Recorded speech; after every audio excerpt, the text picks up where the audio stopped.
Page 379. Do you know something about Bina Sikandar? Okay, वो एक lawyer थी, नहीं अभी भी है, and owns a law firm, और एक लॉ फर्म ओन कर रही है. अगर लॉ फर्म, पेज नंबर तो मैं नहीं दूंगा, होमवर्क जिन्होंने किया उनको पता है.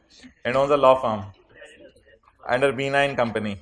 ऐसी बीना बाजी ने ना अपनी लॉ फर्म का बीना एंड कंपनी है sole proprietary. She is also director legal affairs at Ayesha foods private limited. तो किसी कंपनी के अंदर एज एन एम्प्लॉय भी काम कर रही है, उसका डेटा नीचे दिया हुआ है, वो हम नहीं करेंगे. ओके, इसलिए कि बस अब और क्या न्यूमेरिकल्स की जान लेनी है, बस खाली बिजनेस वाला पोर्शन सॉल्व कर लें. मतलब ये नहीं कि पेपर में नहीं करना था, किसी ने ये तो नहीं समझ लिया था. ओके, 379 नहीं चाचा जी, हाँ 379. ये जी इसका सोल्यूशन. अच्छा चलो मिटा देता हूँ, इस तरह दिखाने से नहीं आपको समझ आ जाता.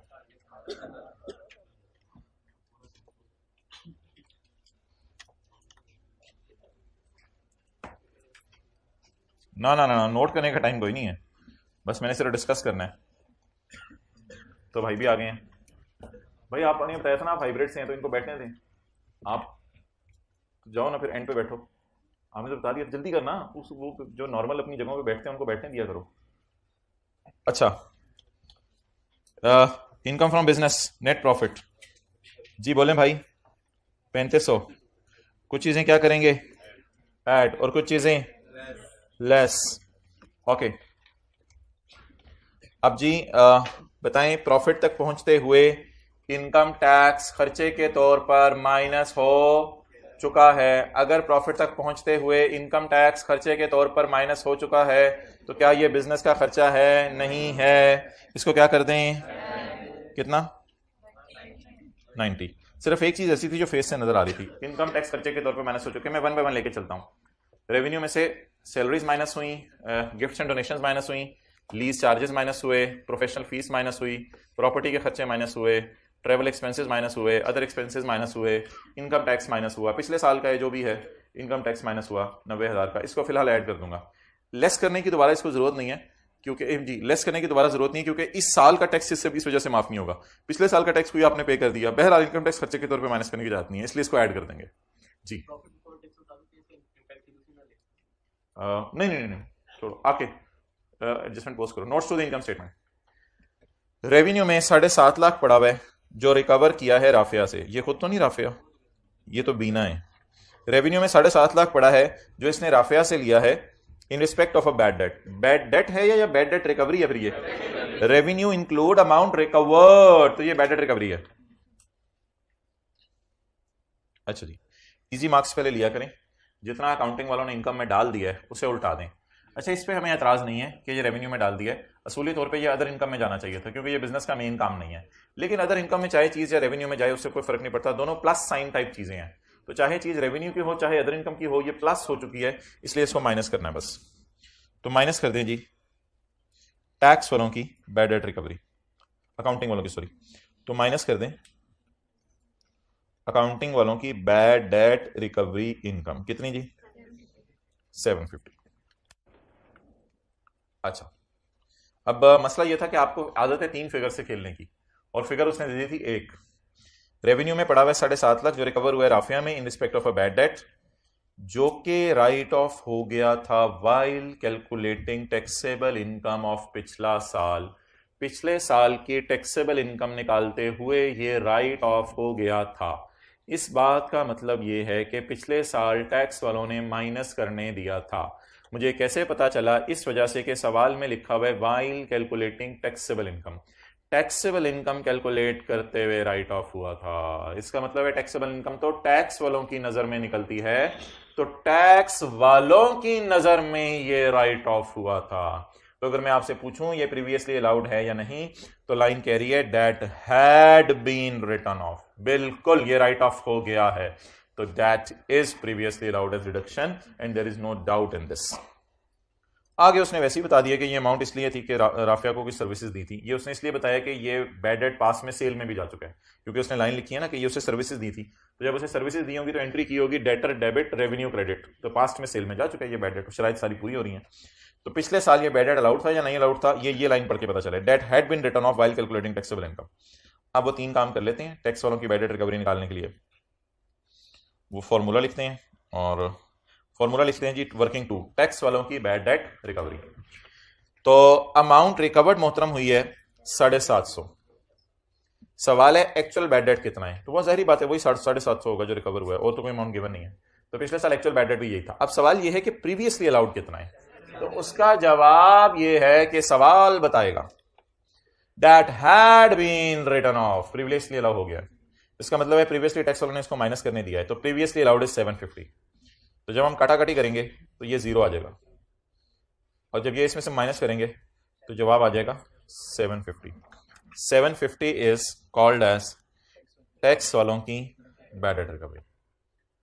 और जवाब डिफरेंट आ जाता अगर प्रीवियसली अलाउ ना हुआ होता, तो फिर यहां 0 आता, यहां फिर डिफरेंस 750 आता, और यहां जवाब 0 आ जाता। इस तरह भी हो सकता था जब लिखा होता प्रीवियसली नॉट अलाउड, लेकिन अभी तो लिखा हुआ, अल्लाह का शुक्र है, प्रीवियसली टैक्स वालों ने माइनस करने दिया है। ये वर्किंग सोल्यूशन में हुई भी थी बस ठीक है, फिर कोई टाइम नहीं दे रहा मैं नोट करने का। अच्छा जी, अब अकाउंटिंग वालों की बैड डेट रिकवरी इनकम उल्टा दी, तो किसकी बैड डेट रिकवरी इनकम डाल दूं, टैक्स वालों की। ऐड कर दें जी टैक्स वालों की बैड डेट रिकवरी इनकम, कितने से, 750। नेक्स्ट, सैलरी पे की है बीना सिकंदर ने अपने आप को 50,000 की, और अपने भाई को, और उसका भाई बिजनेस के मैटर्स देखता है। तो भाई की सैलरी अलाउड होगी, इसमें कोई मसला नहीं है, कैश वगैरह में कोई नहीं लिखा हुआ पे किया है। लेकिन बीना की सैलरी नॉट अलाउड होगी, क्योंकि ओनर अपने आप को बिजनेस में तनख्वाह नहीं दे सकता। तो बीना की सैलरी नॉट अलाउड होगी। 50,000 ज़रब 12, 6 लाख रुपया। इसके बाद ये गिफ्ट्स एंड डोनेशंस हैं। इसमें गिफ्ट दिया आपने क्लाइंट्स को आप गिफ्ट दे सकते हैं बिजनेस में, कोई मसला नहीं, ये तो अलाउड है। कॉलेज वाले किसी स्टूडेंट को गिफ्ट दे दें तो कोई मसला नहीं, ये तो बिजनेस का नॉर्मल खर्चा है। वैसे नॉट अलाउड की लिस्ट ना सेक्शन 21 में दी हुई है, तो ये नॉट अलाउड की लिस्ट में नहीं आ रहा। तो जो चीज़ नॉट अलाउड नहीं है बाद में सेट कर लेना, जो चीज़ नॉट अलाउड नहीं है वो अलाउड है। ओके, आगे चलें। इसके बाद उसने अपने बेटे को गिफ्ट दिया है, ये ऑब्वियसली नॉट अलाउड है, ये ड्राइंग टाइप चीज़ है। अपने बेटे को बिजनेस के पैसों से तो गिफ्ट नहीं दिया जा सकता। और उसने एक डोनेशन दी है चैरिटेबल ऑर्गेनाइजेशन को, तो ये बिजनेस के खर्चे के तौर पे नॉट अलाउड है। लेकिन क्योंकि नॉन प्रॉफिट ऑर्गेनाइजेशन को आप डोनेशन दे सकते हैं, तो इसका टैक्स क्रेडिट अलाउ होगा। तो आप देख लेते हैं क्या क्या चीजें नॉट अलाउड हैं, क्या क्या चीजें अलाउड हैं। तो जो गिफ्ट्स हैं क्लाइंट्स को, उसको आप डैश डाल देंगे। जो गिफ्ट्स हैं सन को, कितने के, 50,000 के, उसे उल्टा देंगे। और जो डोनेशन है इसे उल्टा के ना रीक्लासिफाई लिख देंगे। रीक्लासिफाई लिखने का मकसद यह है कि इसको आप एंड पे माइनस करेंगे। ये डोनेशन का खर्चों में चले जाना बिल्कुल उसी तरह है जैसे प्लांट की कॉस्ट खर्चों में चली जाती थी। उसमें हम करते ये थे कि प्लांट की कॉस्ट उल्टा के प्लांट की टैक्स वालों की डिडक्शन यहां लाके माइनस कर देते थे। तो अगर डोनेशन खर्चों में चली जाए तो पूरी डोनेशन को उल्टा के यहां माइनस नहीं करना, माइनस करना है जिस वक्त आप न्यूमेरिकल के फेस पे टैक्स क्रेडिट निकाल रहे होंगे। तो इसको रिक्लासिफाई कर यहां लिखना था। एक व्हीकल ऑब्टेन किया फॉर ऑफिशियल पर्पस, व्हीकल उसने लिया ऑफिशियल पर्पस के लिए। अच्छा, अब इसमें मोहतरम जो व्हीकल है ना बिजनेस के चैप्टर में, एक तो व्हीकल हमने पढ़ी थी सैलरी के चैप्टर में, वो होती है जो एम्प्लॉय को मिल रही होती है। ये वो व्हीकल है जो बिजनेसमैन इस्तेमाल कर रहा है। तो सैलरी के चैप्टर में तो व्हीकल देखा जाता था पार्टली बिजनेस पार्टली प्राइवेट, ये देख के 5 या 10% लगा दिया जाता था। अगर गाड़ी खरीदी होती थी तो कॉस्ट का 5 या 10%, और अगर गाड़ी लीज पे ली होती थी तो फेयर मार्केट वैल्यू का 5 या 10%।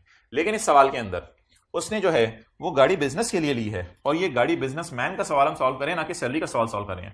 तो एक बार याद रखिएगा कि अगर आपको इस चैप्टर के अंदर यानी बिजनेस के चैप्टर के अंदर कार आ जाए तो इसमें 2 ऑप्शंस हो सकती हैं, या तो गाड़ी आपने परचेज की होगी या गाड़ी आपने लीज पे ली होगी। अगर गाड़ी परचेज की होगी तो सेक्शन 22 लग जाएगा, लीज पे ली होगी तो सेक्शन 28 लग जाएगा। अगर आपने गाड़ी परचेज की होगी तो इसके टैक्स वालों की डिप्रिसिएशन माइनस करने की इजाजत मिल जाएगी, और अगर आपने लीज पे ली होगी तो इसके रेंटल माइनस करने की इजाजत मिल जाएगी। हाँ, एक एहतियात जरूर है कि यहाँ पे आपने गाड़ी की कॉस्ट को रिस्ट्रिक्ट करना है 75 लाख पे, और अगर रेंटल है, ये शायद आपको भूल गया हो, तो रेंटल को आपने रिस्ट्रिक्ट करना है 25 लाख पे। तो ये बिजनेस के चैप्टर के एतबार से मैंने आपसे कार की डिस्कशन की, अगर आप अपनी गाड़ी पे नोट करना चाहें, गाड़ी के बोनट पे। टोटल रेंटल, ये मैंने कहा था इसको न्यूमेरिकल करवाऊंगा कि रेंटल 25 लाख से ना बढ़ेगा, क्या मतलब है।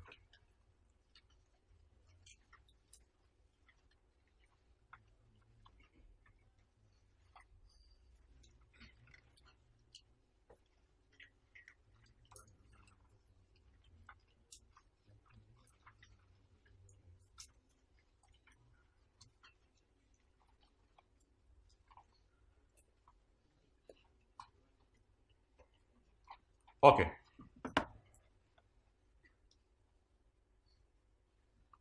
तो ये गाड़ी मोहतरम लीज पे ली है, तो इसलिए इस गाड़ी की टैक्स डेप्रिसिएशन निकालेंगे कॉस्ट को दीवानावार ढूंढ के, या इसका रेंटल माइनस करेंगे, अकाउंटिंग डेप्रिसिएशन इंटरेस्ट उल्टाएंगे और इसका रेंटल माइनस करेंगे। चलें,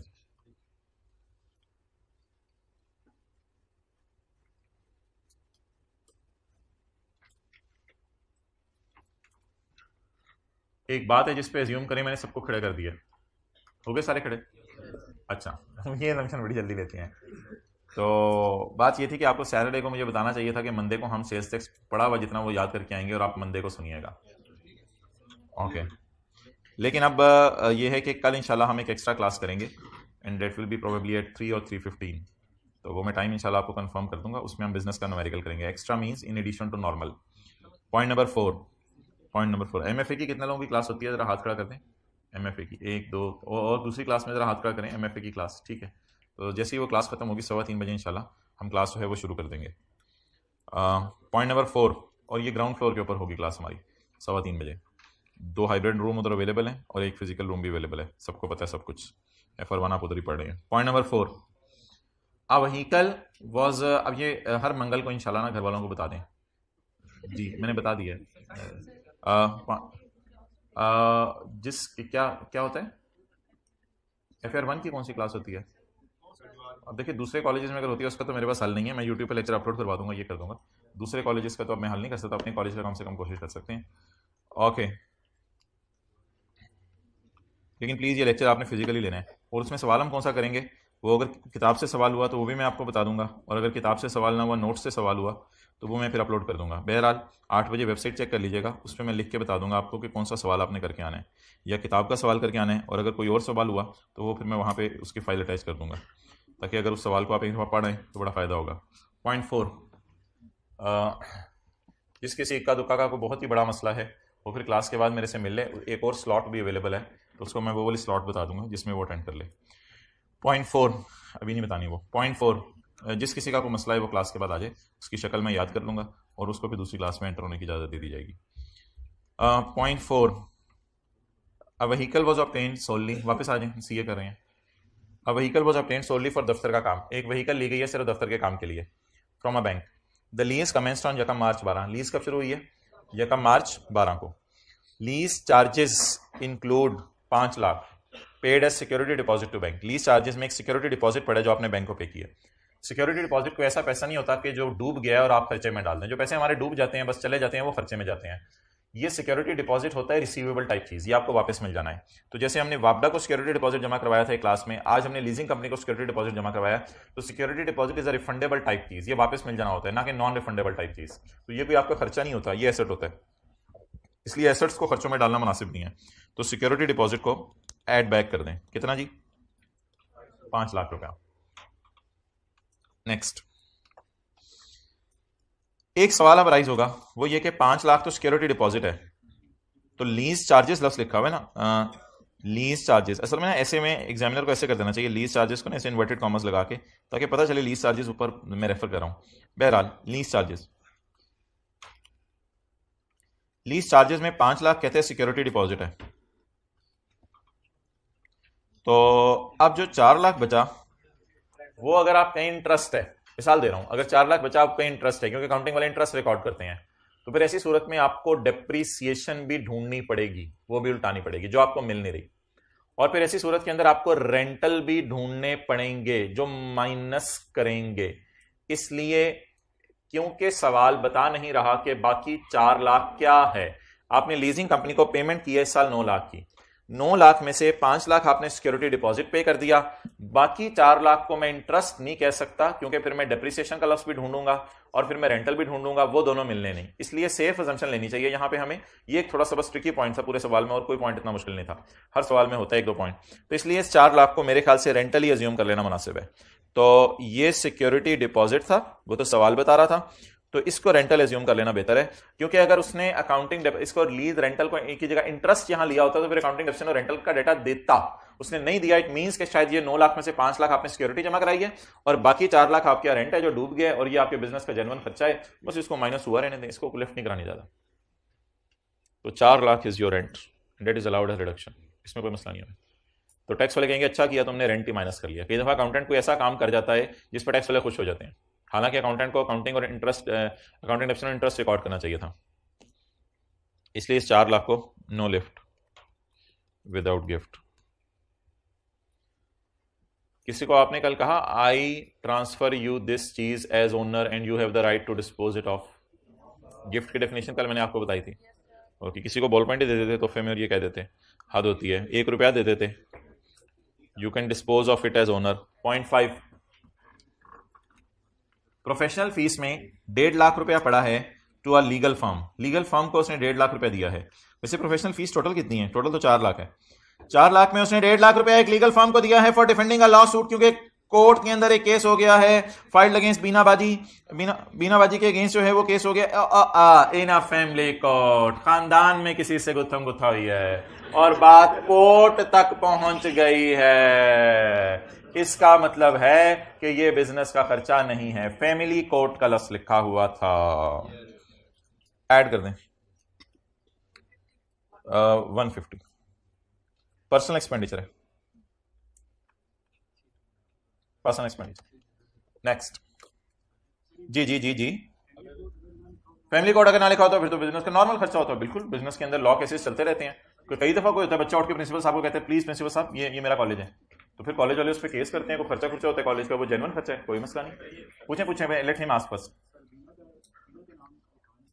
जी बीना का नाम लिखा हुआ है, यानी मैंने मेंशन किया हुआ नहीं, अगेंस्ट बीनास बिजनेस फिर लिखा होता है, लेकिन आगे उसने इसलिए वाजे कर दिया ना, फिर वो इधर फिर वो क्लियर करता जिस तरह आप कह रहे हो जी। Okay let's move ahead. Bina lives in Pluto, अब sorry Bina lives in Mars eclairs.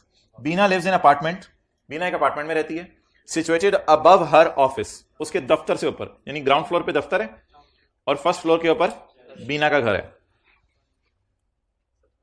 2/5 of total property के खर्चे, 2/5 ऑफ टोटल प्रॉपर्टी के खर्चे रिलेट्स टू अपार्टमेंट।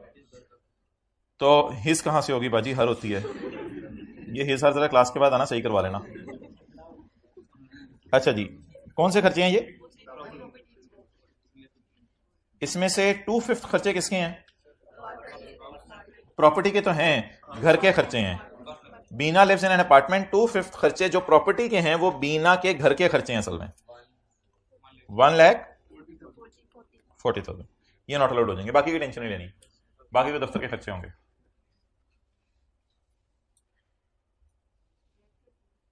तो अब बता दें ये अलाउड है या नॉट अलाउड है? नॉट अलाउड है, तो नॉट अलाउड होने की वजह से ऐड हो जाएंगे।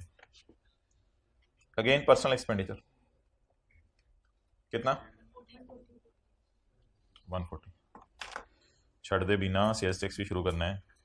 Point v double i other expenses में एक खर्चा पड़ा है 2,60,000 का, paid for Bina's golf club membership, Bina's golf club membership which exclusively used to promote her business.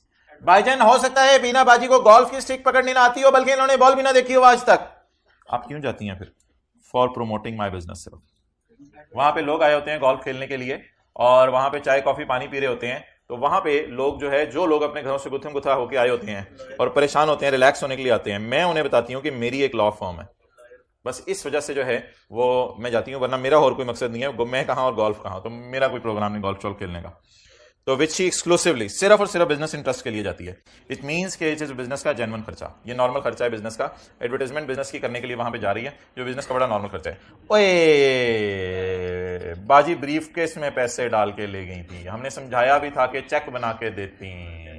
आय हाय हाय, ये मसला कर दिया ना। आए ये payment is made in cash, payment cash में कर दी, ये ब्लंडर मार दिया। तो 2,60,000 की पेमेंट है, तो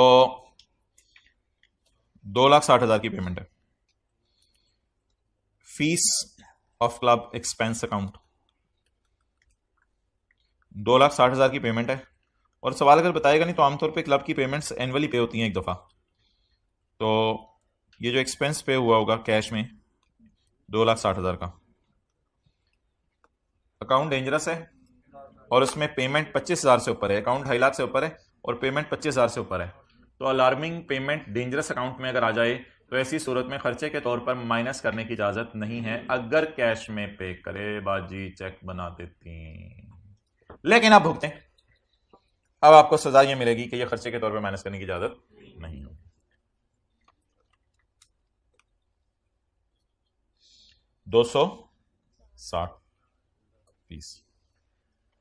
ऐसा भी हो सकता था कि घर में बैठे बैठे किसी के जहन के अंदर एक वाइल्ड थॉट आती कि भाईजान फीसें कैश में पे की जा सकती हैं, बाजी ने कोई मसला नहीं किया, क्यों छेड़ रहे हो बाजी को, ना छेड़ मलंगानू पे आप जो है वो बाजी को क्यों तंग कर रहे हैं। उन्होंने अगर कैश में पेमेंट कर ही दी है तो हमने पेज 130 के ऊपर पॉइंट एल के अंदर जाके पॉइंट 5 में पढ़ा था कि फीस अगर कैश में पे कर दो बिजली के बिलों की तरह तो कोई माइनस करने के लिए खैर है, कोई मसला नहीं। ना ना ना ना ना ना, ना बेटा ऐसा नहीं होगा। ये जो फीस और टैक्सेस और ड्यूटीज और फाइन्स है ना, ये गवर्नमेंट को अगर आप पे करें तो कैश में पे कर सकते हैं। क्लब गवर्नमेंट नहीं है, वो तो गोल्फ क्लब दूसरा एक प्राइवेट क्लब है, ये गवर्नमेंट को आपने पैसे नहीं दिए। तो ये माशाल्लाह 3 बातें आप लोगों ने घर में सोची होंगी। पहली बात आपने ये सोची होगी कि उसका क्लब में जाना फॉर प्रमोटिंग बिजनेस जेन्युइन खर्चा है। फिर फुल स्टॉप के बाद आपने ये सोचा होगा कैश में पे हुआ नॉट अलाउड है। और फिर आपने ये सोचा होगा कि फीस गवर्नमेंट को पे नहीं की, हाँ हाँ नॉट अलाउड ही है, कोई मसला नहीं। अगर गवर्नमेंट को कोई फीस पे की होती कैश में तो अलाउड हो जाती। ये 3 बातें आप लोगों ने सोची होंगी माशाल्लाह। I really appreciate you people. If I would have been there I would have given you a थपकी ऑन योर शोल्डर।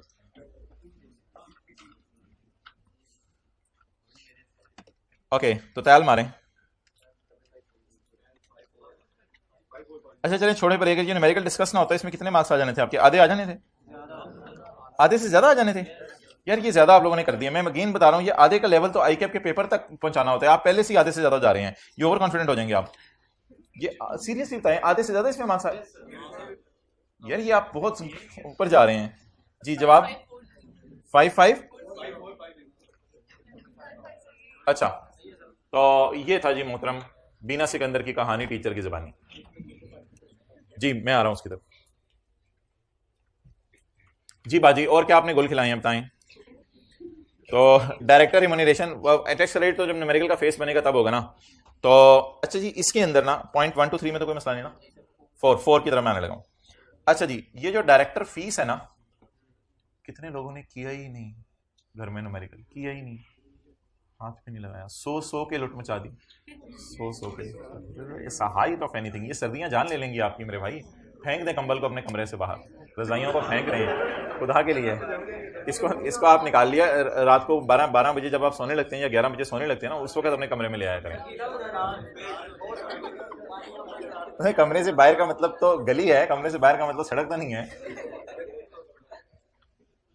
अजीब लोग हैं कि मैं बता रहा हूं, ये कंबल और रजाइयां ना जान ले लेंगी आपकी। ओके पेज 379 पॉइंट, मोबाइल तो छोड़ दिया हुआ, आखिर 2-3 महीने में लोग मोबाइल छोड़ देते हैं, मोबाइल तो छोड़ दिया हुआ।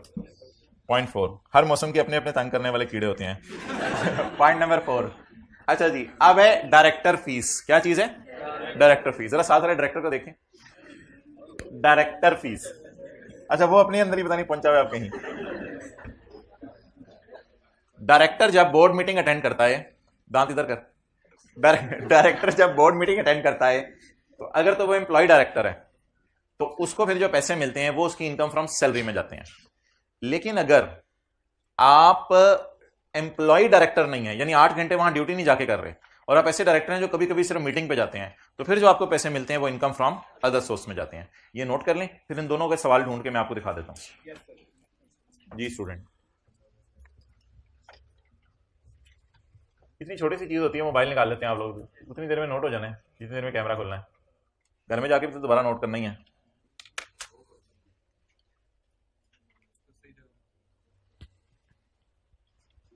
आई am very happy, we will meet 2 times tomorrow.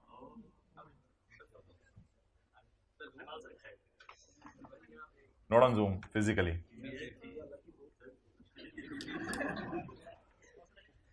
Okay,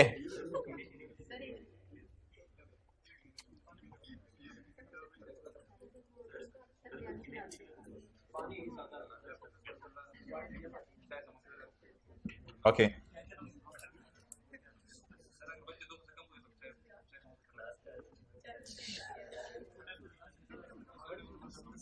अच्छा मोहतरम, अच्छा टैक्स वगैरह जो भी कटे हो ना जहां भी, उनको आप परसेंट पे आपने माइनस कर देना होता है।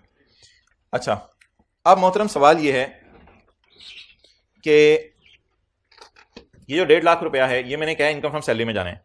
द रीजन इज कि बीना मंथली सैलरी रिसीव कर रही है, इसका मतलब है, और सवाल बता रहा है कि वो डायरेक्टर एम्प्लॉय है, डायरेक्टर है, और डायरेक्टर तनख्वाह भी ले रही है और बोर्ड मीटिंग अटेंड करने की फीस भी ले रही है, इसलिए ये फीस चली जाएगी बोले इनकम फ्रॉम सैलरी में। लेकिन अगर आप क्वेश्चन 19 में देखें, क्वेश्चन 19 में तो वहां पे लिखा हुआ है Sultan is working as electronic engineer with Ansari electrical company limited. अब ये डायरेक्टर नहीं है यहां पे, ये यहां पे इलेक्ट्रिकल इंजीनियर है। ₹2 लाख वर received from a private limited company, Ansari electric से नहीं, क्योंकि वहां तो इंजीनियर है, वहां से क्यों उसे बोर्ड मीटिंग के पैसे मिलने हैं। It is received from a private company for attending a board meeting, इसे बोर्ड मीटिंग अटेंड करने के किसी प्राइवेट कंपनी से पैसे मिले हैं। इसका मतलब है इसने किसी प्राइवेट कंपनी के शेयर खरीदे में, वहां पे ये डायरेक्टर है और वहां पे जाता होगा बोर्ड मीटिंग अटेंड करने के लिए, लेकिन एम्प्लॉय डायरेक्टर नहीं है, एम्प्लॉय तो कहीं और है। तो इसलिए इन पैसों को कहां डालेंगे, क्योंकि ये अंसारी एजुकेशन इलेक्ट्रिक से नहीं मिले। जब अंसारी इलेक्ट्रिक से नहीं मिले तो what does it mean, that will go to income from other source. निकालें जी चैप्टर नंबर, हाँ जी,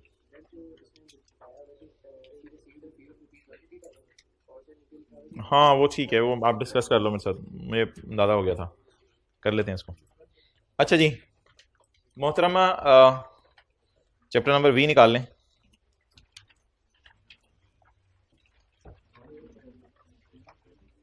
पेज 449 जी, v is for 20। I think so you are living in Pakistan, so you should understand what is v. AC कम करा दें जी, जल्दी आए भाई, टेम्परेचर डाउन करें, सर्दी हो जाए।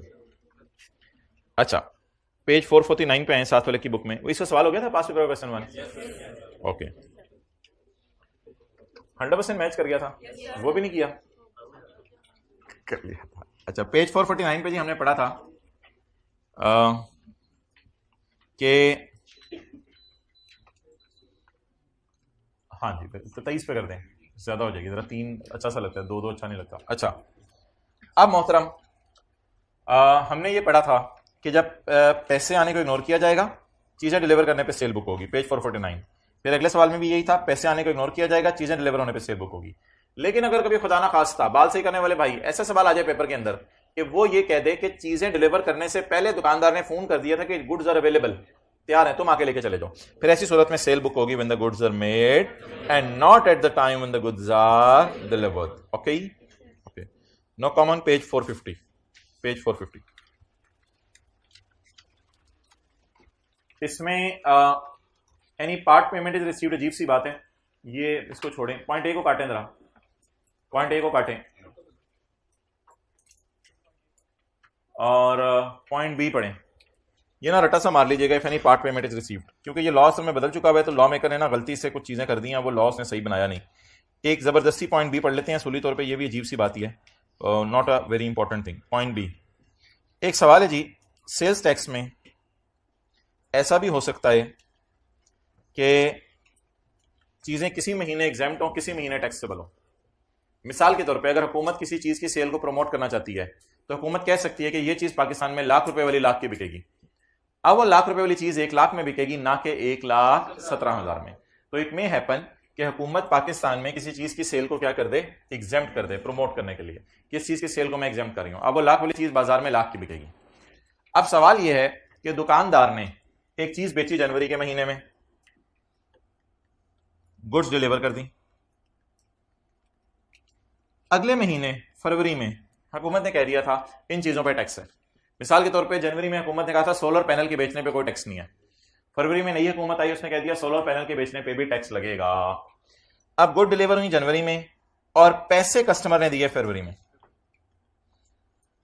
अब सवाल ये राइज होगा कि जनरल रूल हमने जो पढ़ा था उसमें ये रूल होता है कि ये मत देखो एग्जेम्प्ट कब है टैक्सेबल कब है, ये देखो चीजें कब डिलीवर हुई। तो as per general rule sale should be booked in the month of January. General rule के मुताबिक सेल बुक होनी चाहिए जनवरी में।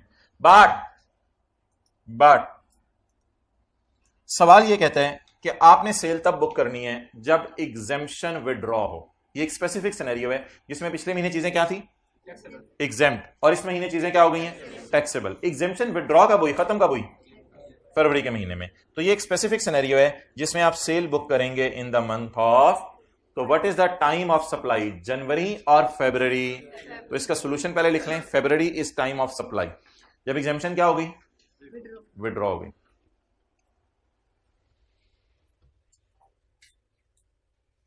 कोई खास चांस नहीं है पेपर में आने का वैसे इसके। तो जनवरी में चीजें माफ थी, फरवरी में टैक्सेबल होगी। तो आप इन उस महीने के न्यूमेरिकल में इसको ले जाएं जिस महीने एग्जेम्पशन विड्रॉ हुई है।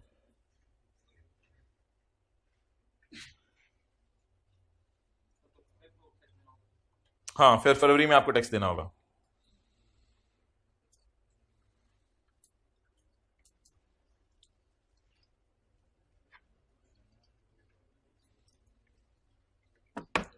ओके,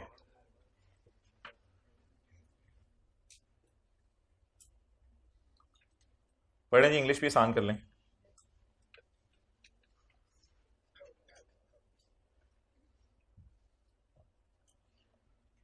इन रिस्पेक्ट ऑफ को काट के फॉर लिख दें, इन रिस्पेक्ट ऑफ को काट के फॉर लिख दें।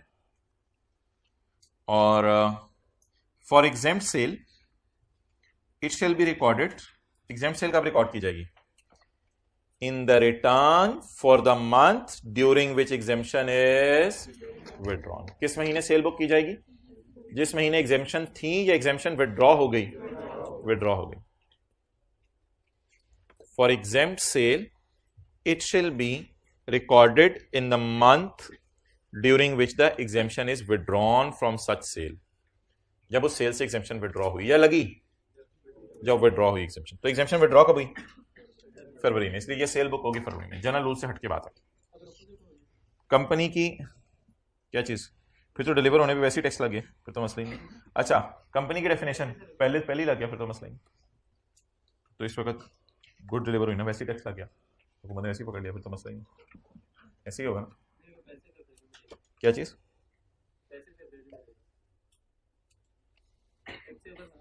जी पूरा सवाल दोबारा बनवा भाई, भाई ने कोई सवाल पूछे, सवाल पहले बनवा लें पूरा जी। यहां कौन सा महीना लिखूं,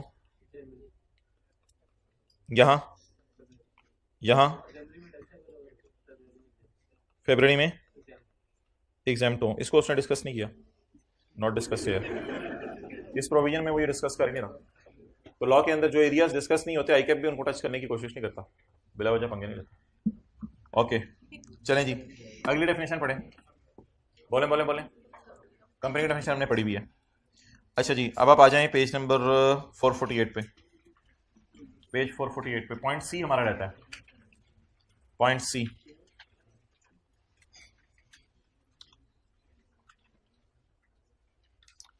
अच्छा जी, एक है हमारी कॉटेज इंडस्ट्री। कॉटेज इंडस्ट्री वो होती है, अच्छा इसको 25 पे कर दें, 26 पे कर दें भाई इसको आगे। और आप ऐसा करें, आप इधर आ जाएं, आप उस रो में चले जाओ, वहां पे ना उधर से इसी पढ़े ना इधर से इसी पढ़े। ओके आ जाए भाई जल्दी, जरा इसी का रिमोट लेके उधर से।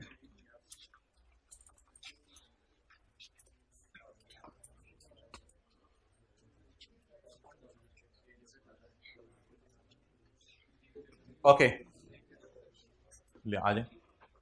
अच्छा मोहतरम, एक होती है कॉटेज इंडस्ट्री। कॉटेज इंडस्ट्री होती है छोटी इंडस्ट्री। कॉटेज इंडस्ट्री के लिए अपने आप को सेल्स टैक्स में रजिस्टर कराना जरूरी नहीं है। 26 कॉटेज इंडस्ट्री के लिए अपने आप को सेल्स टैक्स में रजिस्टर कराना जरूरी नहीं है।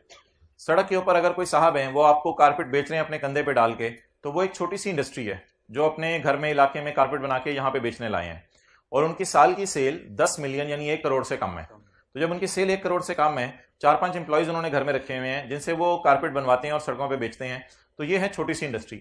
वो बंदा आपको 10,000 वाला कारपेट 10,000 में ही बेचेगा, 10,000 वाला कारपेट आपको 11,700 में नहीं बेचेगा, बिकॉज वो छोटी सी इंडस्ट्री है and that is not liable to be registered. लेकिन अगर एक बड़ी इंडस्ट्री है जैसे कि होंडा एटलस कार, तो वो कॉटेज इंडस्ट्री नहीं है। कितनी देर में आ रहे हो क्या? अच्छा, हाइब्रिड में पीछे जाके बैठ के देखो, उधर एंड पे गुजारा चलते हैं, मैं वेट कर रहा हूं आपका। पॉज करो जरा। और भाई खैरियत से हो? ओके, ऑडियो रिकॉर्डिंग ऑन कर दो अपने मोबाइल पे, उसके मोबाइल पे अपने पे ऑन कर दो, उसे बाद में समझा देना। पॉइंट सी एक छोटा सा कॉन्सेप्ट है। अच्छा मोहतरम, एक सवाल है कि जी, एक होती है जी कॉटेज इंडस्ट्री। कॉटेज इंडस्ट्री क्या होती है? कॉटेज इंडस्ट्री वो होती है छोटी सी इंडस्ट्री जिसकी साल की सेल 10 मिलियन से कम है। इसने अपने आप को सेल्स टैक्स में रजिस्टर नहीं करवाना, इसलिए ये अगर 10,000 का कारपेट 10,000 में बेच दे तो कोई मसला नहीं। लेकिन अगर होंडा कार्स की बात करें, वो कॉटेज इंडस्ट्री नहीं है, क्योंकि 2 गाड़ियां बेचेगी तो इसकी सेल 10 मिलियन यानी 1 करोड़ से बढ़ जानी है। तो इसलिए Honda is not cottage industry, इसलिए Honda is liable to be registered. इसलिए होंडा के लिए जरूरी है कि 30 लाख वाली गाड़ी बाजार में 35,10,000 की बेचे, लेकिन कॉटेज इंडस्ट्री जो है वो 10,000 वाला कारपेट बाजार में 10,000 का ही बेचेगा। पहली बात मेरी मुकम्मल हो गई। दूसरी बात, कुछ कंपनीज ऐसी हैं जो बीच बीच में फॉल करती हैं, कभी वो कॉटेज होती हैं, छोटी होती हैं, कभी बड़ी बन जाती हैं, कभी उनकी सेल 1 करोड़ से बढ़ जाती है, फिर कोई कंपेटिटर आता है, उनकी सेल 1 करोड़ से फिर गिर जाती है बेचारों की। तो ऐसी कंपनीज अजीब से बिहेवियर करती रहती हैं, कभी अपने आप को जाके सेल्स टैक्स में रजिस्टर करवा लेती हैं जब बड़ी बन जाए, और जब छोटी बचे तो दोबारा अपने आप को जाके क्या करा लेती हैं? डी रजिस्टर करवा लेती हैं। तो ये एक कॉन्सेप्ट है जिसको आप जरा जहन में रखें। ये पहला कॉन्सेप्ट हो गया। एक और concept, that is sales tax का एक बेसिक मैकेनिज्म है। सेल्स टैक्स का एक बेसिक मैकेनिज्म है जो मैं आपके सामने शो करने लगा हूं। आपने शो तो आज तक बहुत देखे होंगे, ये शो जरा गौर से देखिएगा। आपने परचेज की, होंडा वालों ने 10 बंपर परचेज किए गाड़ी के लिए, 10 बंपर। 10 बंपर, एक बंपर फर्ज करें 100 रुपए का खरीदा, तो जिस वक्त बंपर परचेज किया होगा तो जैसे टायर खरीदने पे टैक्स पे करते थे, तो बंपर खरीदने पे 10 बंपर जरब 100 रुपया 17% टैक्स पे किया होगा, 170 रुपए बन गया। और अब ये बर्डन किसी पे शिफ्ट करेंगे, कोई ऐसे मेरे जैसे लोग जाएंगे, यार बंपर लग गया गाड़ी का, उनको सिर्फ ये बंपर बेचेंगे। अब 100 रुपए वाला बंपर ये 130 का बेचेंगे। खरीदे कितने थे बंपर? 10। बेचे कितने? बाकी 2 फिर कभी बेच देंगे, बाकी 2 अगले महीने बेच देंगे, कोई मसला नहीं। तो सेल मेरी आ गई 8 बंपर जरब 130 और जरब 17%। तो परचेज पे भी 17% लगाया जाता है और सेल पे भी 17% लगाया जाता है। Output minus input is called as payable to government. ये हमारे न्यूमेरिकल का फॉर्मेट है। लेकिन इस पर एक एतराज हमें होना चाहिए कि ऊपर सेल पड़ी हुई है 8 की और नीचे परचेज पड़ी हुई है, तो भाई इसी तरह है। सेल्स टैक्स में कॉस्ट ऑफ सेल नहीं निकाली जाती, सेल्स टैक्स में ऐसा कोई तस्वुर नहीं है। सेल्स टैक्स वाले कहते हैं हमें बिल्कुल कोई परेशानी नहीं, इधर सेल एक क्वांटिटी रखो, नीचे 10,000 यूनिट्स की परचेज डाल दो, फिर भी हमें कोई मसला नहीं। अगले महीने ये जो 2 यूनिट बचे हैं ये सेल में तो चले ही जाने हैं। तो सेल्स टैक्स वाले ज्यादा बारीकी में चीजों को नहीं लेके जाते, वो कहते हैं बस सीधा सीधा काम रखो, परचेज पे लगाओ 17 और सेल पे लगाओ 17, बात खत्म करो, बस न्यूमेरिकल आपका सॉल्व हुआ। वो ज्यादा बारीकी में नहीं जाते, टेंशन की बात नहीं है। अभी परचेज कितनों की बुक हो गई है? 10 की, और आपने बेनिफिट ले लिया। वैसे माइनस फिगर करने से टैक्स कम देना पड़ता है ना, आपने बेनिफिट ले लिया, कोई मसला नहीं। हुकूमत कहती है तूने कहां भाग जाना है, अप्रैल के महीने में जब तू आएगा तो ये जो 2 चीजें बची होंगी ये सेल में डाल देंगे, ये 2 चीजें अगले महीने सेल में डाल देंगे, बात खत्म। क्लियर? नोट करें, ये सेल्स टैक्स की बेसिक थीम है कि परचेज नहीं देखी जाती कितनी है, बस सेल में से परचेज चुप करके माइनस कर दी जाती है। पहले हेडिंग दे दें जरा, 2 यूनिट्स की सेल अगले महीने रिकॉर्ड हो जाएगी, इसी तरह लिखिएगा, 1 मिनट। 2 यूनिट्स की सेल अगले महीने रिकॉर्ड हो जाएगी, इसी तरह लिखिएगा।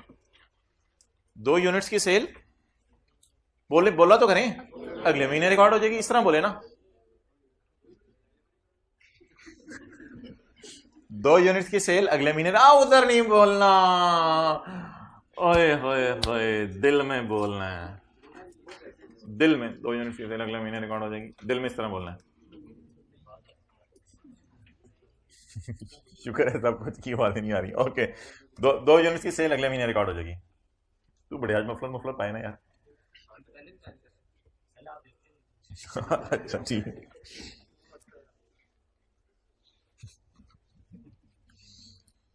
ओके।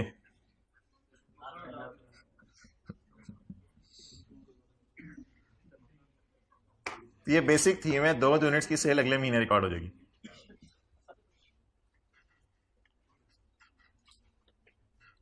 अच्छा, इन दोनों बातों को अपने अक्लमंद जहन में रखकर आगे चलें। कौन सी 2 बातें?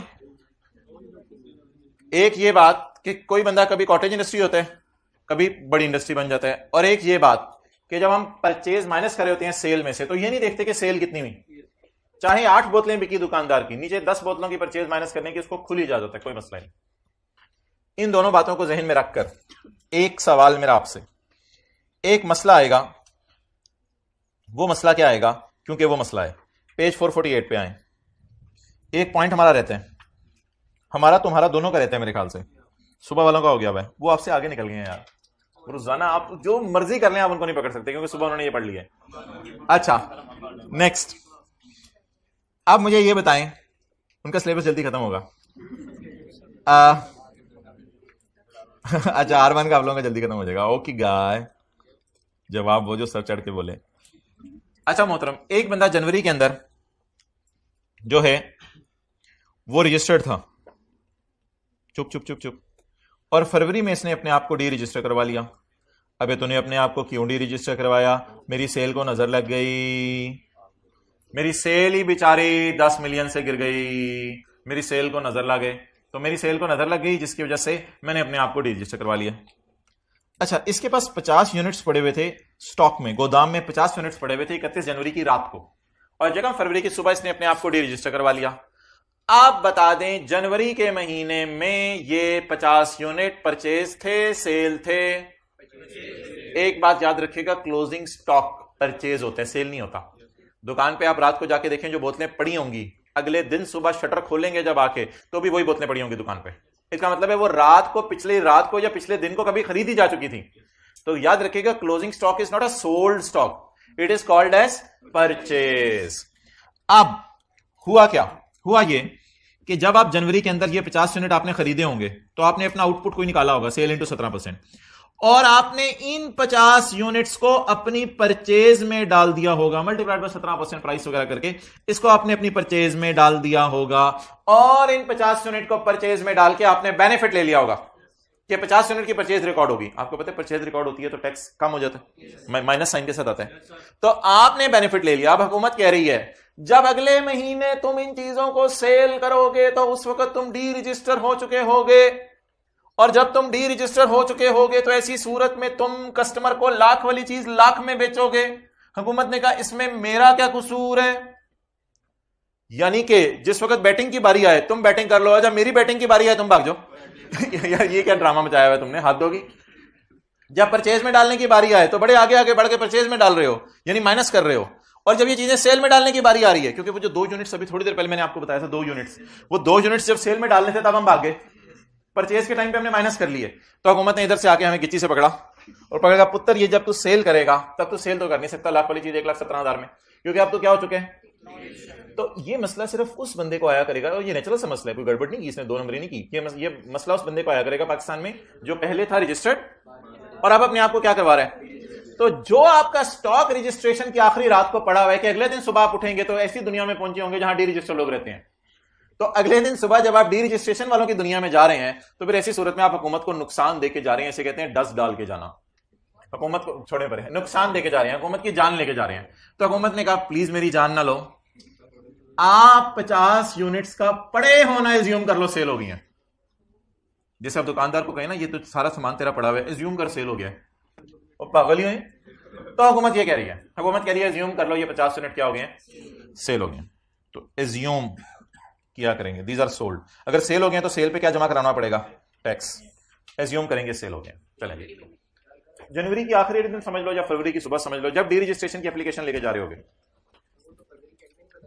नहीं नहीं नहीं नहीं, वो कई ऐसा कई दफा आपकी सेल गिर जाती है फिर भी आप अपने आप को डी रजिस्टर नहीं करवाते। करवाना फौरन जरूरी नहीं होता, आप चलाते रहते हैं, ऐसी कोई मसला नहीं।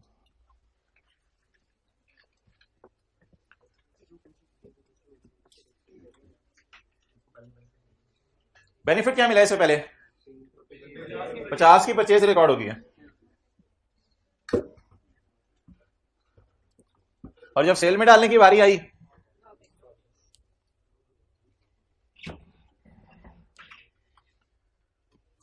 भाई मैंने तो घर वालों को मेंटली प्रिपेयर करना शुरू कर दिया कि ये दिसंबर जनवरी का जो महीना है, कभी टैक्स वाले बच्चे कह रहे होते हैं एक्स्ट्रा पढ़ा दें, कभी FA2 वाले कह रहे होते हैं एक्स्ट्रा पढ़ा दें। तो आप भी थोड़ा थोड़ा ना प्रिपेयर करना शुरू कर दें घर वालों को कि यार ये जो जनवरी फरवरी का महीना है ना, प्लीज़ ना छेड़। मैं आपकी बात नहीं कर रहा। ओके, क्यों बुलवाते हो सुबह सुबह? कल दोपहर की क्लास में बुलवाना।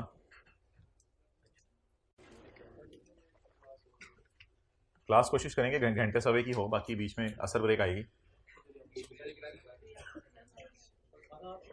अच्छा जी, नेक्स्ट।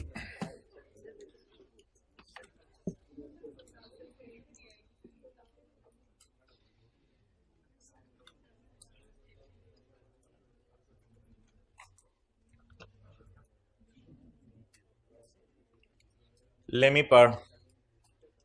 मी पढ़ पेज नंबर 448। ये बंदा जनवरी में, नजर मारे जरा, चाती मारे। और यार तू कितों आ गया है?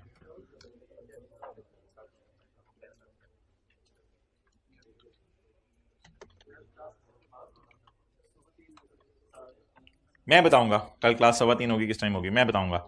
ये बंदा जनवरी में क्या था? इसने सोचा कि मैं 1 फरवरी से अपने आप को 1 फरवरी से इसने अपने आप को डीजी करवाने का सोच लिया। 50 यूनिट्स को इसने परचेज में जनवरी में डाल दिया था। इसका मतलब है इनका इनपुट माइनस कर परचेज में डाल चुका है ना 50 यूनिट्स को, यानी जैन में फायदा उठा चुका है, जनवरी में फायदा उठा चुका है इसको परचेज में डाल के। अब इन 50 यूनिट्स को फरवरी में जब सेल करेगा तो आउटपुट रिकॉर्ड नहीं करेगा, यानी सेल रिकॉर्ड नहीं करेगा, क्योंकि डी प्लीज क्योंकि डी रजिस्टर्ड है। इससे हुकूमत को नुकसान होगा, इससे हुकूमत को नुकसान होगा। इस नुकसान को कवर करने के लिए हुकूमत इसको चपेड़े मारेगी। हुकूमत कहेगी 31 जनवरी को कि आपके पास 50 यूनिट्स का पड़े होना, हम सेल अज्यूम कर लेंगे। 50 यूनिट्स पड़े हुए हैं, नहीं बिक गए, पड़े हुए हैं, नहीं बिक गए, तो पड़े होना क्या अज्यूम कर लेंगे? सेल अज्यूम कर लेंगे, हालांकि पड़े हुए हैं। ओके, पड़े होना, बस डेफिनेशन है सेल की। और पड़े होना ऑफ गुड्स, जो पड़ी हो, पड़े होना जो पड़ी हो, इमीडिएटली बिफोर जी रजिस्ट्रेशन से फौरन पहले जो पड़ी हो। ये तूने तो खीर ही कर दिया। आज हमने कभी टीचर से जाके कान में नहीं पूछा था कि सर मैं पास हो जाऊंगा इस दफा। अजीब तेरा सवाल है, मुझे तो समझ नहीं आ रहा। यू नो योर सेल्फ कि तू घर में कितना पढ़ा है। पोजेशन ऑफ टैक्सेबल गुड्स, चीजों का, और फिर आई कैप नहीं इसको करता, आई कैप फिर अच्छे बुरे की तमीज करता है।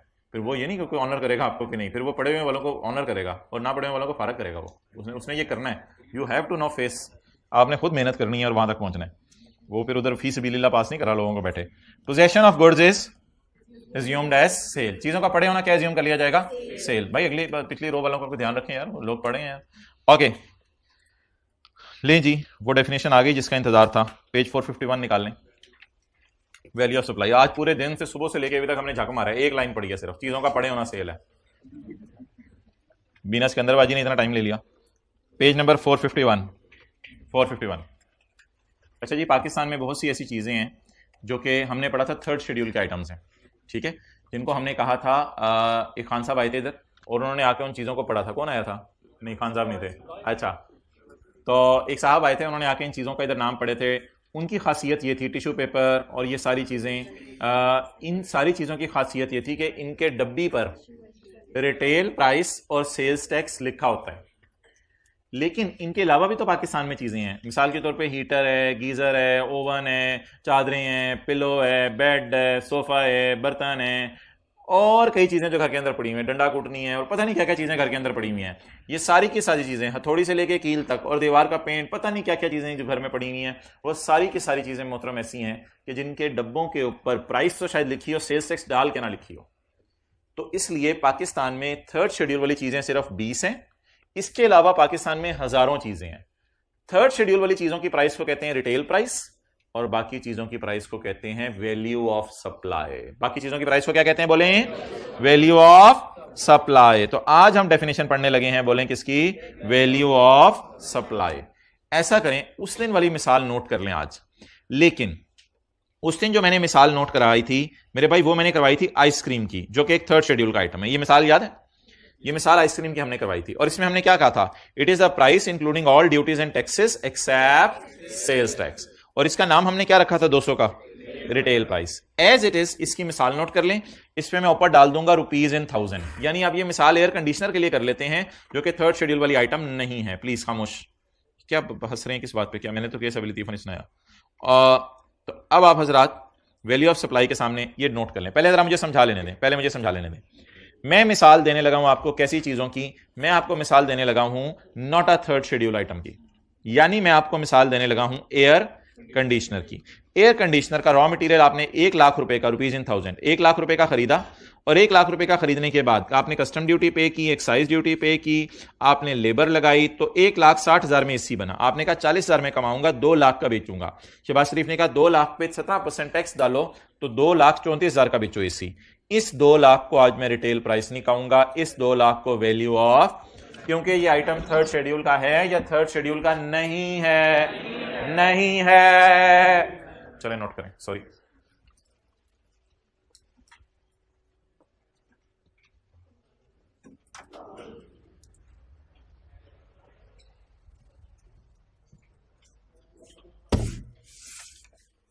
सब खैरियत से?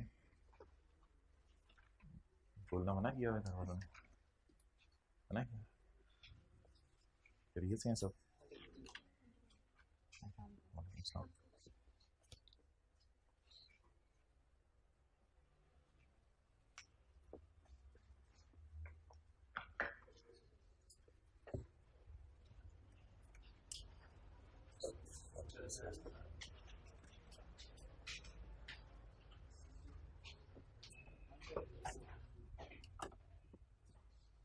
ऊपर लिखो साथ वीओएस। इतनी लोगों ने नोट भी कर लिया पूरा। यार इतना टाइम ले रहे हैं यार, तो अब नोट करना शुरू किया यार, इसको समझाया कर कुछ।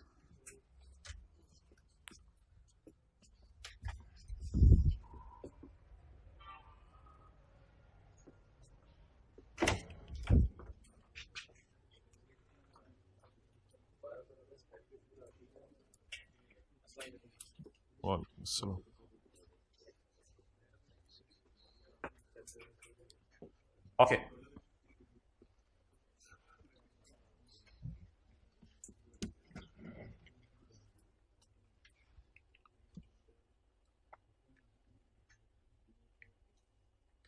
अब डेफिनेशन उसी दिन वाली जरा देख लें। It is a price including all duties and taxes which are supplier demand from buyer excluding sales tax. I repeat, definition वही है। It is a price including all duties and taxes which a supplier will get from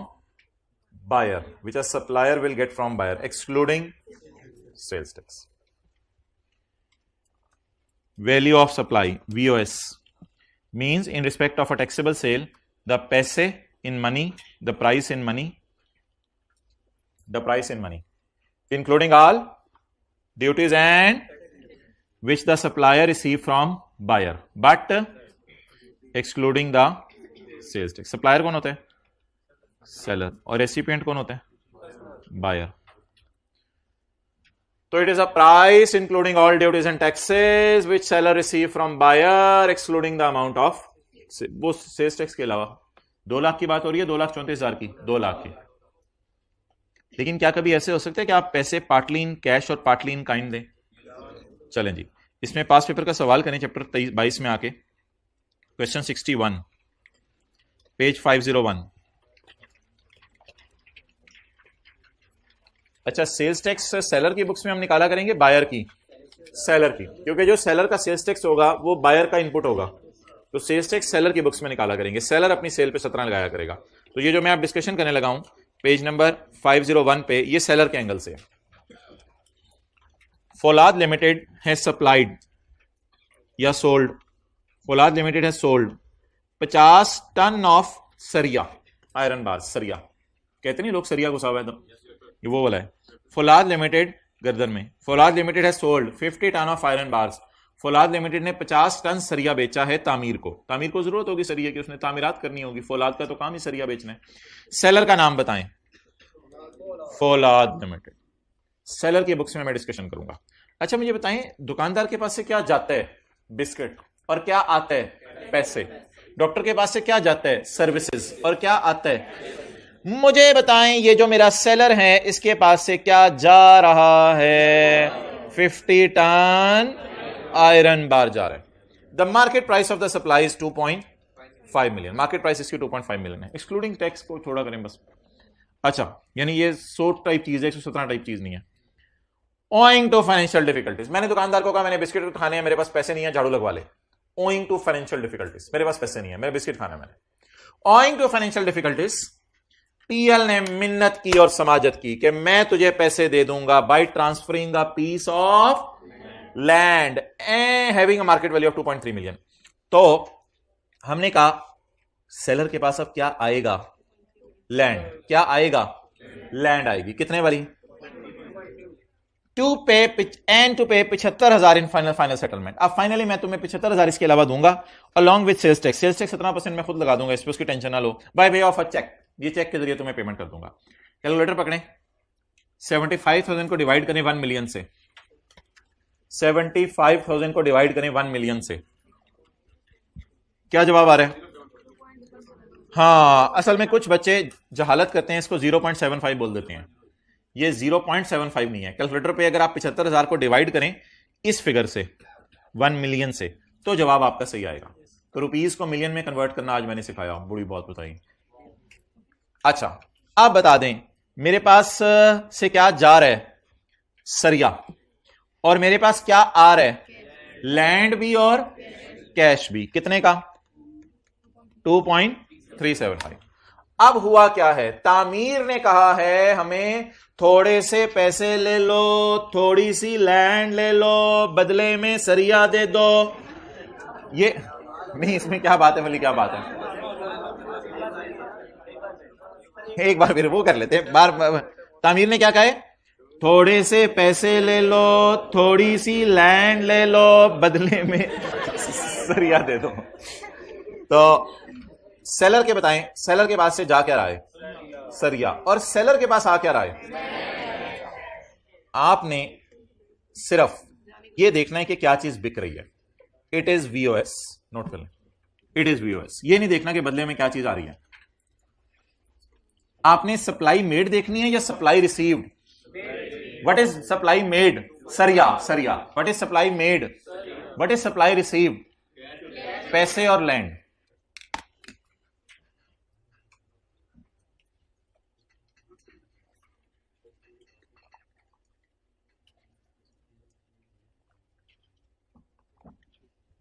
आप लोग गांव में कभी नहीं गए? वो गांव में लगे होते हैं ऊंची ऊंची स्पीकर के ऊपर, बाबा जी रहमत के घर से 10 रुपए आए हैं मस्जिद की तामीर के लिए। कभी नहीं गए आप लोग? जाया करें, दुनिया करीब से देखें। बाजी रुखसाना ने भी मोटिवेट होकर 15 रुपए भेजे हैं मस्जिद की तामीर के लिए, 1 ईंट इनके नाम से हम लगाएंगे। Okay,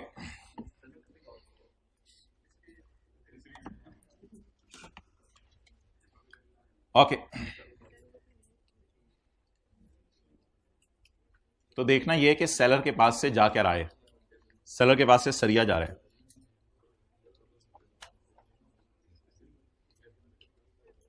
okay,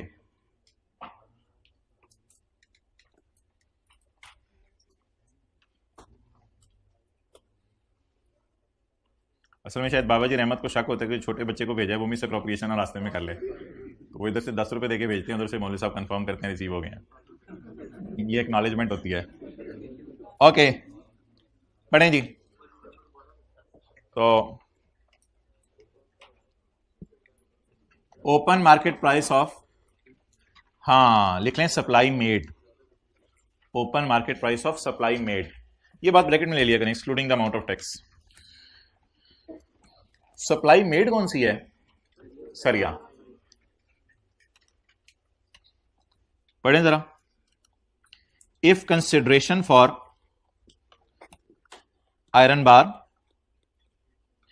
is fully or partly in, is consideration for iron bar is fully or partly in kind, यानी कि लैंड एंड कैश।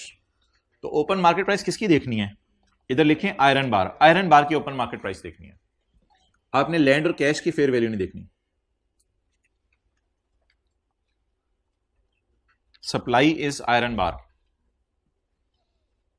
और बदले में क्या आया है? लैंड और कैश।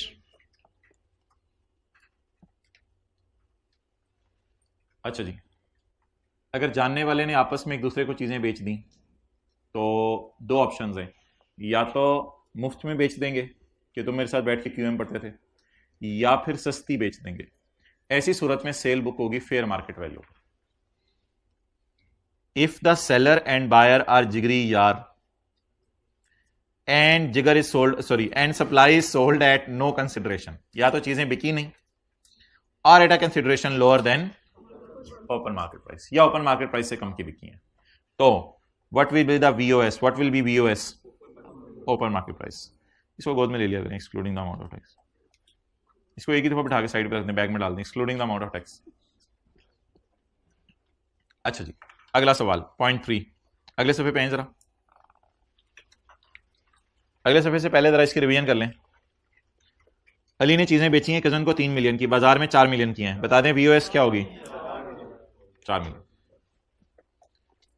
अच्छा जी, एक कॉन्सेप्ट है बड़ा इंटरेस्टिंग सा, वो ये है कि अगर कभी आप मोटरसाइकिल आम लोगों को बेचता है दुकानदार लाख का, लेकिन अगर कोई बंदा किस्तें करवाए ना, किस्तों में खरीदे, तो फिर वो बेचता है 1,10,000 का। अब इस 1,10,000 में जो 10,000 इसको कहते हैं मार्कअप या इंटरेस्ट या लेट पेमेंट के ऊपर कोई charges.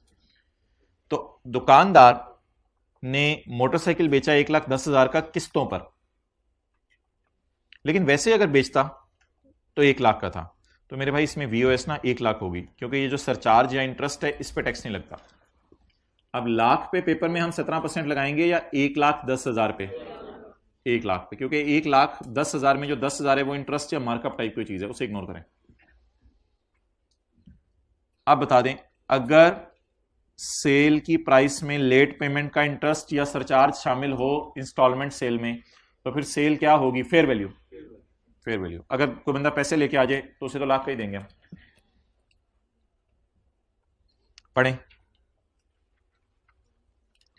If sale is made to मांजो पीपल ऑन किस्तों की बेसिस, किस्तों पे, मैंगो पीपल को अगर आपने किस्तों पे चीज बेच दी, including surcharge, including surcharge, markup, मुख्तलिफ नामों से आईके आजकल टेस्ट कर रहे इसे। If sale is made to general public on instalments including surcharge, जिसमें मार्कअप वगैरह शामिल है, तो क्या करें? मार्कअप डाल के लें या ओपन मार्केट में कितने का बिक रहा है वो ले लें? ओपन मार्केट में तो उतनी का बिक रहा होगा, 100 का ही। ओपन मार्केट में 1,10,000 का तो नहीं बिक रहा होगा। अच्छा जी, ट्रेड डिस्काउंट के केस में क्या करना है? ट्रेड डिस्काउंट के केस में आपने ये करना है कि आप किसी दुकान पर गए चीजें लेने के लिए, तो दुकानदार ने जो बिल बनाया वो कुछ ऐसे था। दुकानदार ने कहा मैं आपको 10 चीजें बेचता हूं 30 रुपए में, तो 300 रुपए की मैं आपको चीजें बेचता हूं। आपने कहा यार 10 चीजें आपसे कोई इकट्ठी लेने नहीं आता, प्लीज मुझे ट्रेड डिस्काउंट दे दो, प्लीज मुझे पैसे छोड़ दो, please please please please please लगे रहे आप लोग। दुकानदार ने छोटे को कहा छोटे कैलकुलेटर पकड़, 300 पे 1% लगा, 3 रुपए में आपको छोड़ता हूं, ज़्यादा टाटर ना करें। तो अब हमें चीज कितने की बेचेगा? 297 की। Now the VOS is 297, discount minus करके। यहां लॉ मेकर ने रिलैक्स किया है, डिस्काउंट माइनस करके। पीछे भी रिलैक्स किया था, 1,10,000 की बजाय। तो ट्रेड डिस्काउंट दोस्ती यारी रिश्तेदारी की वजह से जो दिया जाता है, या बल्क क्वांटिटी परचेज करने की वजह से, ये माइनस करने की इजाजत है।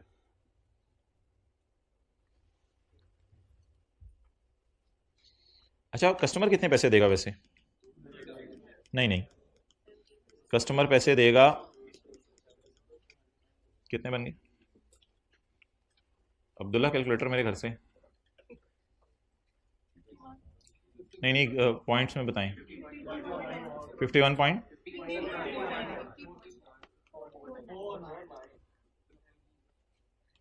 What ever it may be, ये वीओएस है हमारी। ये आपको बिल मिलेगा वीओएस, वैल्यू ऑफ सप्लाई 297। नहीं, excluding the amount of tax, 297 is my VOS. VOS वो होती है जिसपे सीएस टैक्स लगना है। मेरा सवाल अभी ये नहीं था कि वीओएस ये है, मेरा था कि 300 है या 297। बोले 297 इज वीओएस। अच्छा मोहतरम, इसमें 3 शर्तें पूरी होना जरूरी हैं।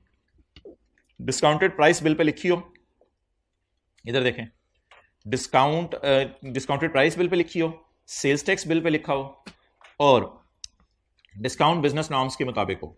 यानी डिस्काउंट बहुत ज्यादा ना हो कि 70-80% पैसे छोड़ दिए, वो तो पता नहीं आपका रिश्तेदार है फिर शायद।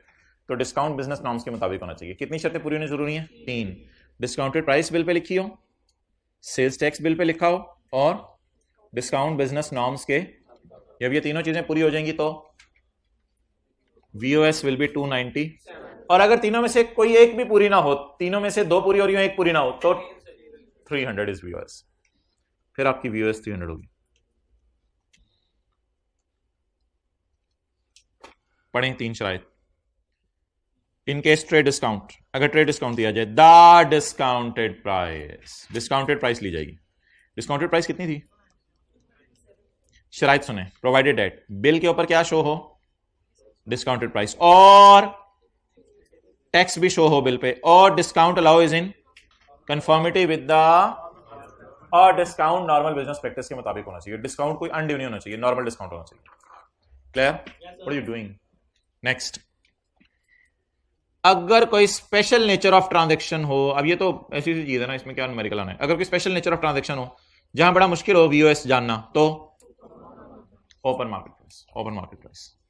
ओके, स्पेशल से मुराद की समझ नहीं आ रही कि ये क्या है और क्या चीज है। अब इसमें क्या मिसाल दी जाए? 0.6, आखिरी पॉइंट पढ़ें आज का। 0.6 यार ये बड़ा जुल्म है इंपोर्ट के केस में, तसल्ली से बात समझिएगा।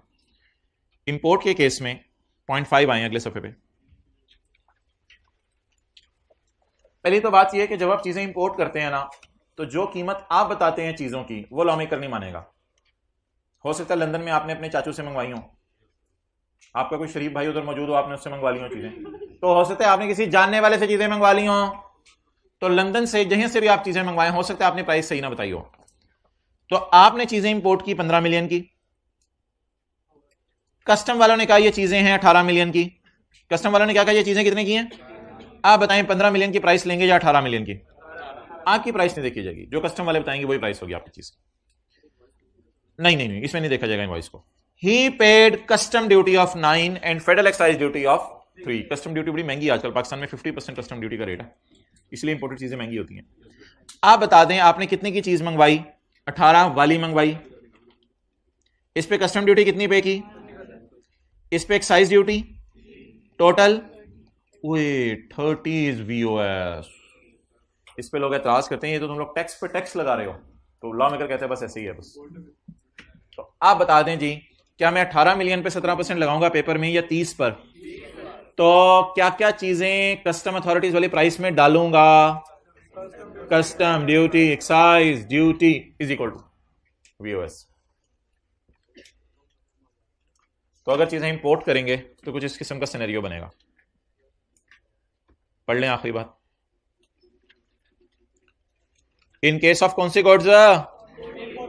थर्ड शेड्यूल वाली चीजों की बात नहीं कर रहा, कहते मैं the value determined under the custom act. कितनी? Custom duty, excise duty total, तो 30 विल बी वीओएस। जुल्म हो गया। उनके साथ देखेंगे क्या होगा।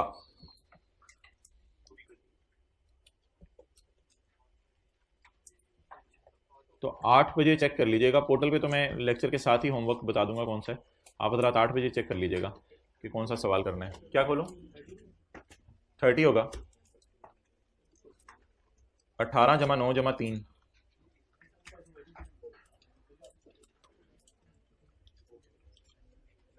अच्छा जी, ठीक है जी, ओवर। अल्लाह हाफिज़।